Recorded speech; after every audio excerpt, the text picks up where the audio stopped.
ഹജ്ജിനെത്തുന്ന ആളുകൾ സൗദിയുടെ മാത്രം അതിഥികളല്ല, അവർ അള്ളാഹുവിൻ്റെ അതിഥികൾ എന്നതാണ് ഇസ്ലാം മത വിശ്വാസം. അങ്ങനെ അള്ളാഹുവിൻ്റെ ദൈവത്തിൻ്റെ അതിഥികളായി എത്തുന്ന ആളുകൾക്ക് സർവ്വ സൗകര്യങ്ങളും ഒരുക്കി, അവർക്ക് സമ്പൂർണ്ണമായ സജ്ജീകരണങ്ങൾ ഒരുക്കി അവരെ സന്തോഷിപ്പിക്കാനുള്ള നിരന്തരമായ നീക്കങ്ങളാണ് സൗദി ഭരണകൂടത്തിൻ്റെ ഭാഗത്തു നിന്ന് വന്നുകൊണ്ടിരിക്കുന്നത്. ഓരോ നീക്കങ്ങളും ഓരോ സമയബന്ധിതമായ ഇടപെടലുകളും പരിശോധിച്ചാൽ അറിയാം.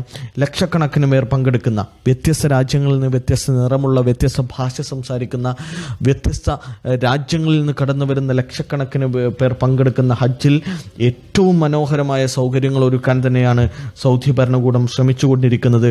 അതിൻ്റെ ഭാഗമായി 1,00,000-ലധികം സുരക്ഷാ സേനാംഗങ്ങളെയാണ് വിവിധ ഹജ്ജ് സ്ഥലങ്ങളിൽ ഭദ്രതാ സേനയായി സൗദി ഭരണകൂടം വിന്യസിച്ചത് എന്നുള്ളതാണ്.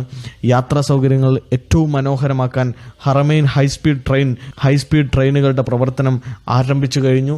ഓരോ ഏരിയകളിലേക്കും വയോജനങ്ങൾക്കും മറ്റ് അസുഖങ്ങളുള്ളവർക്കുമൊക്കെ യാത്രാ സൗകര്യങ്ങൾ എളുപ്പപ്പെടാൻ, യാത്രാ സൗകര്യങ്ങൾ ഒരുക്കാൻ വ്യത്യസ്തമായ സൗകര്യങ്ങളും സൗദി ഭരണകൂടം ഒരുക്കിയിട്ടുണ്ട് എന്നത് ഏറ്റവും പ്രധാനപ്പെട്ട കാര്യമാണ്.